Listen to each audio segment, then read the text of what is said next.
día en que me convertí en pájaro. Era la primera vez. Ese día, cuando llegué a la escuela, me enamoré.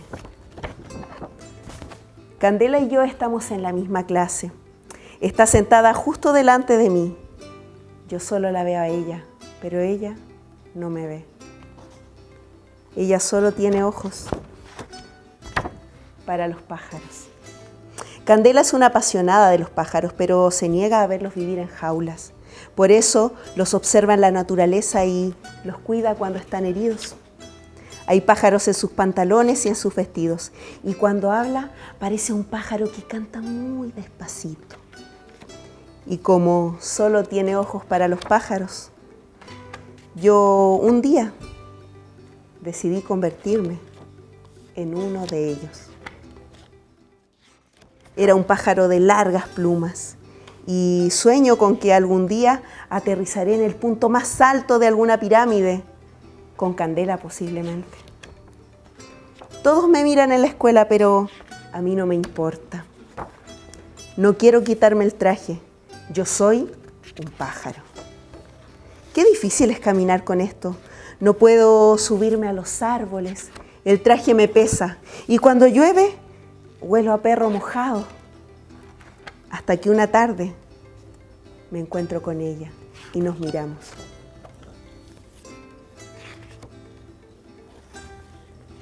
Sin decir nada, se me acerca y me abraza. Me quita el traje. Yo no sé qué hacer. Mi corazón palpita a 100. Y en el cielo se despega un nubarrón de pájaros. Candela me rodea con sus brazos y yo no me atrevo a moverme. No puedo pensar. Ya no soy un pájaro, pero ahora puedo volar. Stephanie Díaz Azúa es profesora de lenguaje, diplomada en literatura infantil y juvenil, mediadora cultural, docente de fomento lector y narradora oral, militante de la infancia y el florecimiento del afecto. Hace 10 años se dedica al oficio cuentero, principalmente en pro de una infancia libre y opinante. Los últimos 4 años ha sido mediadora de lectura en espacios complejos y residencias familiares de mejor niñez. Ha recorrido países como Cuba y México contando cuentos, fomentando la lectura y capacitando educadores con el fin de empapar y enamorarlos de las letras y las historias. Es cofundadora de la compañía de narración oral escénica Cuentos Picabú, con 8 años de trayectoria, y cofundadora del laboratorio de narración oral NarraLab. A fines de 2022 y en enero de 2023 realizó la itinerancia por Santiago y Chiloé del montaje El pequeño tejedor de sueños, memorias de una infancia chilota. Actualmente es mediadora cultural de la Biblioteca Interactiva Latinoamericana Infantil y Juvenil BILIJ. Hoy conoceremos a Stephanie Díaz Azúa, una mujer con cuento apasionada por la lectura. Mi relación con los libros comienza muy atrás. A mí, mi madre me leía libros, en la noche me leía cuentos y en mi casa siempre hubo libros.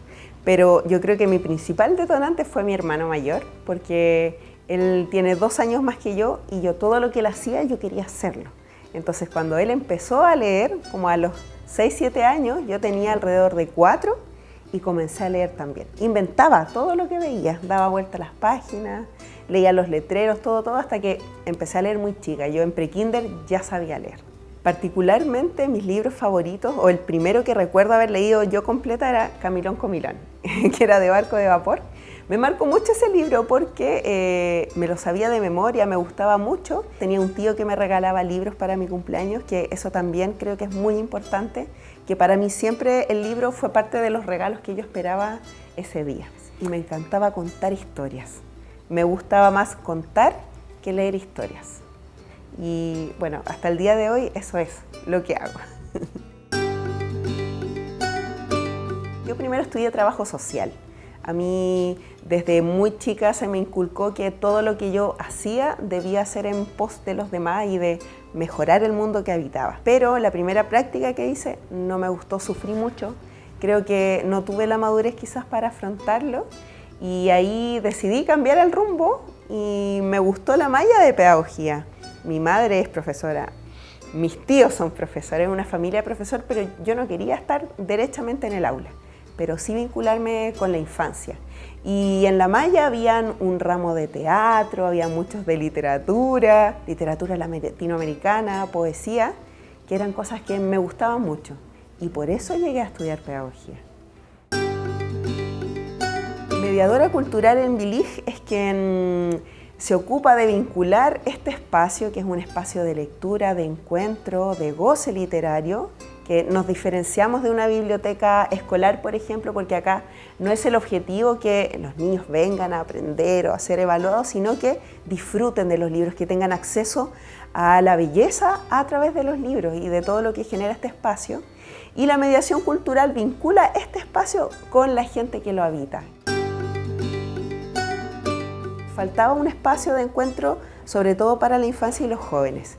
Y eso hago yo. La diferencia entre una mediadora de lectura y el ser experto en fomento lector, yo creo que tiene que ver con la práctica cotidiana, que sea parte del quehacer. Por ejemplo, yo puedo ser experta en fomento lector, quizás tener un magíster, una maestría, un doctorado, pero no necesariamente tener que llevarlo a la práctica. Puedo ser una académica, por ejemplo, enseñarle a otros cómo fomentar la lectura, pero en la mediación lectora tiene que ver con la política de Estado de generar una comunidad lectora, ¿sí? Donde yo sea un puente entre los libros y las personas que quiero que lean, que en este caso, principalmente en Vilig, es hacia los niños y los jóvenes. Entonces, desde ese lugar la mediación es el puente, no soy yo quien la protagonista o la que tiene todo el acervo en la cabeza para que llevárselo a un otro, sino que soy quien te vinculo con el libro. O sea, mi objetivo es que tú quieras leer, que tú ames la lectura tanto como yo. Para convertirse en un experto en fomento lector, quizás no sé si soy experta, pero es algo que me apasiona mucho. Hay que estar muy atenta primero, conocer la gran variedad de libros que existen, lo que está saliendo, introducirse en el ecosistema lector. ¿Qué quiere decir eso? Poder ver cuáles son las líneas editoriales, cómo funciona una editorial, quiénes son los que están editando, cuál es la mirada que se pone en lo que estoy creando, sobre todo, en los autores, quienes ilustran además, porque hoy en día la ilustración es súper protagonista en los libros para la LIG. Tenemos mucho libro álbum, libros que son sin palabras, donde hay una sutileza en eso, sobre todo para los primeros lectores. Por ejemplo, hay muchos niños que dicen no saber leer, pero si tú le muestras un libro álbum, ellos sí están leyendo la imagen, están construyendo narrativa y están construyendo también un imaginario, sin necesariamente tener las palabras.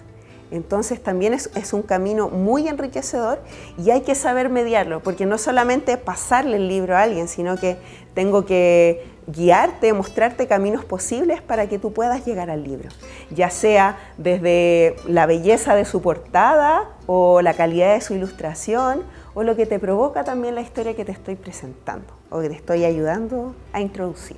Para encantar a los niños en el mundo de la lectura, hago muchas cosas.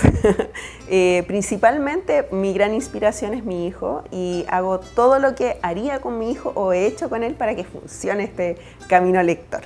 Primero es que siempre los libros tienen que estar a mano, tienen que estar muy cerca, entonces lo primero es alejarlos del estrado donde antes estaban los libros, sino que como algo mucho más cercano, un juguete, un tuto, un elemento cotidiano. Desde ahí, el mostrárselos compartiendo desde lo que para mí es importante mostrar. Hay que ser muy honesta en este ejercicio de la mediación lectora. Los niños se dan cuenta inmediatamente si es que a uno le gusta o no lo que está leyendo. Por lo tanto, tiene que ser algo que a mí me apasione. De ahí pueden surgir objetos, se puede mediar a través de los instrumentos. Yo también ocupo un ukelele con el cual introduzco a veces mis cuentos, genero atmósferas sonoras y también después se pueden utilizar artefactos narrativos, como lo es un kamishibai, un teatro de sombras, por ejemplo, un títere de dedo. La imaginación es el límite. En el año 2012, en tiempos de movilización, yo participaba en una organización que se llamaba Floripuente yo vivía justo en el límite entre La Florida y Puente Alto, y hacíamos cosas, nos organizábamos. Y una de ellas era hacer relatos a viva voz en una radio online de historias. Y esa historia fue Papelucho Subversivo. Y esta versión de Papelucho Subversivo yo la narré en voz alta, una especie de radioteatro. Me gustó tanto hacerlo que quedé con muchas ganas de hacer más, y caminando un día por Providencia vi un afiche de una escuela que decía Escuela de Cuentacuentos, totalmente gratuita, Fundación Mustakis, y yo, esto se estudia, hay un lugar. Y ahí fui, hice una audición, quedé, y desde ahí nunca más me despegué de las historias. Ser narradora oral quiere decir que tú narras las historias que conoces, puedes inventar historias o apropiarte de historias que estén en los libros, en la tradición oral, en los abuelos, en las voces que a ti te hacen sentido. Y una narradora oral tienes que estar siempre con las orejas muy bien abiertas para poder captar esas historias y llevarlas a todos los lugares posibles. Formamos hace alrededor de 4 años atrás, poco más, 2017, NarraLab, que fue un proyecto de un laboratorio de narración oral para mediadores de lectura y mediadores culturales.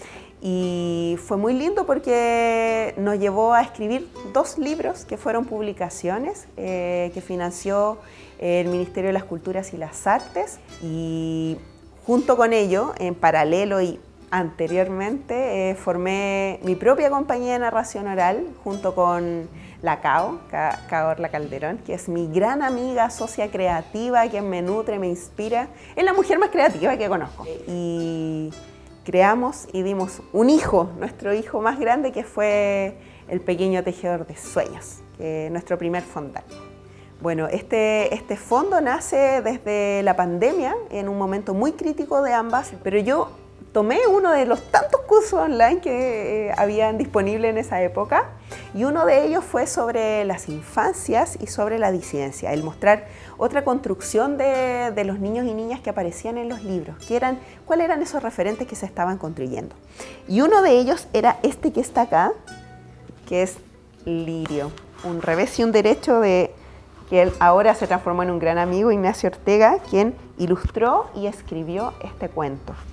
Y a partir de eso yo llamo a mi compañera y le digo, amiga, necesito hacer algo. Este libro me enamoré, lo quiero transformar en cuento. Y dijo, bueno, lo voy a hacer solo por ti.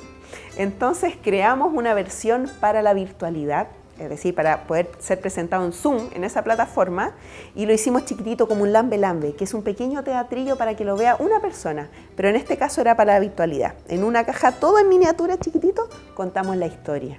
Y esa historia nos quedó, sentimos tan bien armada y le tomamos tanto cariño que decidí que fuera un montaje de narración oral escénica, que tuviera elementos escénicos como la marioneta, porque mi compañera ya es titiritera, marionetista, ella además de manipularlas, las crea con sus propias manos. Y así surge este pequeño tejedor de sueños. Ay, se sienten tantas cosas luego de contar un cuento. Yo siento mucha alegría, me satisface mucho el poder entregar todo lo que tengo dentro hacia los demás, y por eso nunca me he alejado de la infancia, porque siento que es donde hay que estar, desde el mantener la curiosidad, la capacidad de asombro. Creo que eso es lo que nos mantiene atentos al mundo que nos rodea. Cuando dejamos de emocionarnos, de sorprendernos por las cosas, todo pierde sentido, se vuelve muy aburrido y nos convertimos en adultos solo funcionales. Y yo creo que el juego es la base de las relaciones humanas, del aprendizaje, de la conexión con nuestros cuerpos, con las emociones y con los demás. La capacidad de empatizar con un otro nace desde los cuentos. Es muy, muy importante. Por eso es mucha la alegría, a veces me emociono, a veces lloro con algunos comentarios o algunos aportes que los mismos peques hacen en cada función. Y me llena el alma contar. Disfruto mucho hacerlo. El Chile lector que yo sueño es un país, un territorio en donde seamos capaces de poder ver al otro a través de las historias, de conocer a los demás, de saber quién convive conmigo y quiénes no, saber cuáles son sus propias historias, porque desde ahí podemos establecer muchos sueños que hoy en día no son posibles todavía, como la justicia, la libertad, el que cada una y cada uno pueda vivir su identidad, su forma de ser, sus pasiones, sus alegrías, sus preocupaciones en libertad y poder compartirlas y además tener prácticas conscientes de nuestra propia palabra y cómo nos posicionamos en el mundo. Creo que es muy importante que siempre estemos posicionados. No podemos ser neutros ante lo que sucede, porque desde ahí dejamos de ser protagonistas y nos volvemos entes pasivos. Y yo creo que la lectura provoca todo lo contrario, que seamos seres activos ante el mundo, ante el pensamiento y ante las ideas que construimos.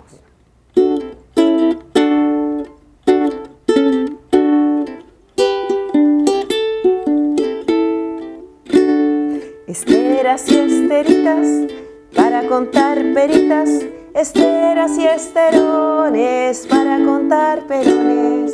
Esta era una vez una señorita con sombrero blanco y muchos botones.